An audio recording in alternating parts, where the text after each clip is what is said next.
Bonjour tout le monde, c'est Teresa. J'espère que vous vous portez bien durant cette semaine. J'aimerais vous partager cette semaine un texte qui se trouve à être dans l'Ancien Testament, à partir de 1 Samuel chapitre 16 jusque dans 2 Samuel le chapitre 5. Donc c'est un texte, une histoire qui est assez longue. Si vous voulez, vous pouvez la lire pour un peu vous mettre dans le contexte. Mais ça parle du roi David. J'aimerais vous parler du parcours du roi David. Depuis un certain temps, pour ceux qui suivent mes vidéos, donc je parle de la destinée, je parle du rêve, du projet que Dieu a formé sur ta vie, de ce rêve que Dieu a mis dans ton cœur. Peut-être que tu ne réalises pas encore que c'est Dieu qui a mis ce rêve et ce projet dans ton cœur, mais il a mis un projet dans ton cœur qu'il voudrait voir éclore à un moment de ta vie.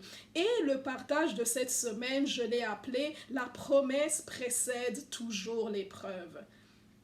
La promesse précède toujours l'épreuve. On voit le roi David qui est devenu le roi David, mais qui était un petit berger. Il faisait partie d'une fratrie de 8, donc lui c'était le tout dernier, et sa fonction principale c'était de paître les brebis de son père. Et à un moment donné, on voit un dignitaire qui se présente chez eux, qui n'était nul autre que le prophète Samuel, qui était parmi ces personnes qu'on aurait à l'époque tous aimé avoir dans sa liste de contacts.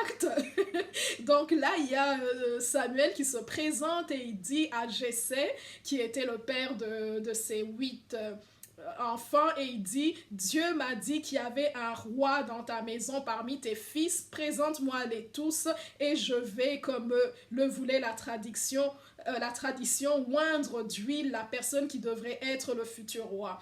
Et le père, il présente tous ses fils, il oublie complètement de présenter David qui n'était pas là, mais là le prophète se rend compte que parmi les 7, il n'y en avait aucun qui était celui que Dieu voulait qu'il soit le roi. Et puis là, le prophète demande même au père, il lui dit: est-ce que c'est tous les fils que tu as, tu n'en as pas un autre? Mais le père, il avait complètement, j'imagine, oublié David, sinon il l'aurait proposé lui-même qu'on attende le petit dernier. Et puis là, la Bible nous montre qu'on va chercher David, on attend, on ne soupe même pas, ce qui peut me permet de présumer que peut-être des fois on pouvait souper même avant qu'il n'arrive et qu'il se retrouvait là à souper tout seul.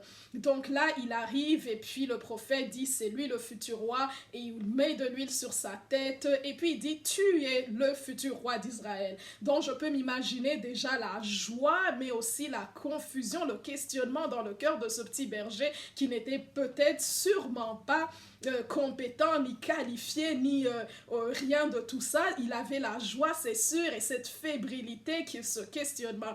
Et comme le prophète l'avait dit exactement, plusieurs années plus tard, certains commentateurs disent que c'est entre le moment où on a oint David et le jour son accession sur le trône, que ça aurait pris environ 20 ans. Mais là, on voit 20 ans plus tard, David qui devient réellement roi. Mais entre le jour où il a été oint pour devenir roi et le jour où il est devenu roi, il a commencé à vivre les pires épreuves de sa vie. Donc j'aimerais encourager une personne et dire: Dieu t'a fait cette promesse. Crois-le. Si tu crois que Dieu t'a fait cette promesse, si tu crois que Dieu a mis ce rêve dans ton cœur, tiens ferme, parce que la promesse s'accomplira. Comme dit la parole de Dieu, c'est un de mes versets préférés dans Jérémie 29, 11. Je connais les projets que j'ai formés sur toi, projets de paix et non de malheur, afin de te donner un avenir et de l'espérance. Et il dit également, pourquoi dis-tu, ça c'est dans Ésaïe 40, il dit: pourquoi dis-tu Jacob, pourquoi dis-tu Israël, ma destinée est cachée devant ta face. On voit David à un moment donné, il était tellement découragé parce qu'il était haï, persécuté par toute la nation.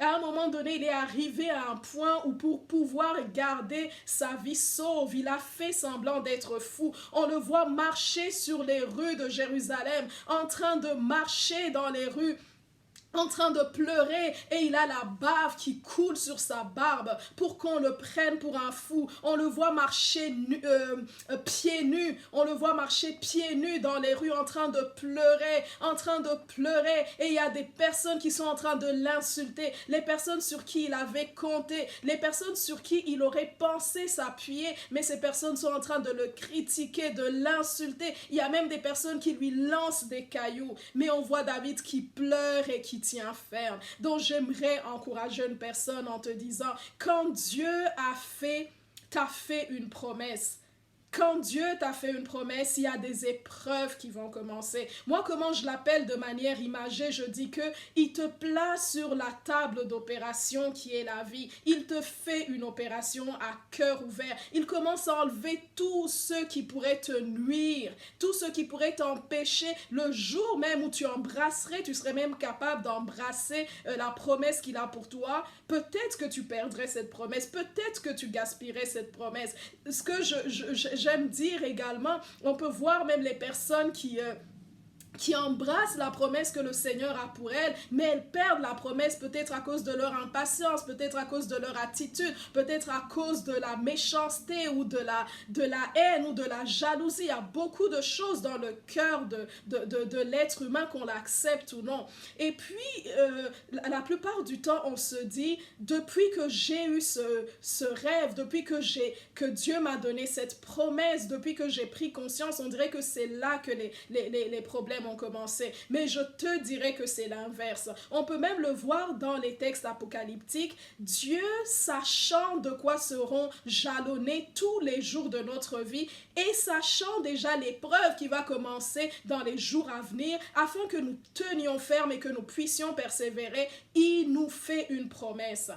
Il nous fait une promesse connaissant demain. Comme je disais, dans les textes apocalyptiques, on voit que Dieu apparaît par son ange ou par le Saint-Esprit. Il apparaît à ses serviteurs pour leur dire, il va y arriver certaines choses, mais tiens ferme parce que voici la récompense, voici le trône comme il l'avait promis à David. Donc tiens ferme, persévère, peu importe les épreuves que tu as vécues, ou bien que tu es peut-être en train de vivre, tiens ferme car la promesse s'accomplira. Dieu n'est pas un homme pour mentir, comme dit la parole, ni un fils de l'homme pour se repentir. Ce qu'il a dit sur ta vie s'accomplira. Et il dit, sa parole ne descend jamais sans avoir fécondé la terre et produit les effets pour lesquels elle a été envoyée. Donc j'aimerais t'encourager avec cette parole-là aujourd'hui à te dire de tenir ferme. David n'avait pas construit son château sur le sable, parce que tout ce qui s'est passé dans sa vie, on dirait qu'il y a eu comme une vague qui est venue comme détruire ce château qu'il avait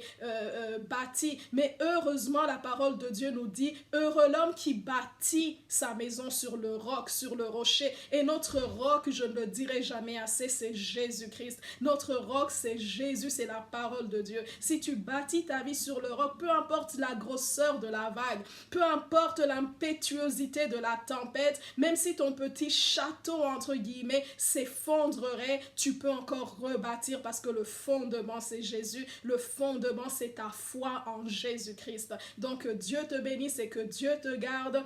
Si tu le désires, lis le parcours du roi David et relis la promesse que Dieu t'a faite. Comme je vous ai suggéré, ce serait judicieux d'écrire la promesse que Dieu t'a faite. Et peu importe les turbulences, peu importe les vagues, tu vas y arriver. Tiens ferme, que Dieu te bénisse, que Dieu te garde. Aie un rêve et persévère. Tiens ferme par rapport à ce que Dieu t'a promis.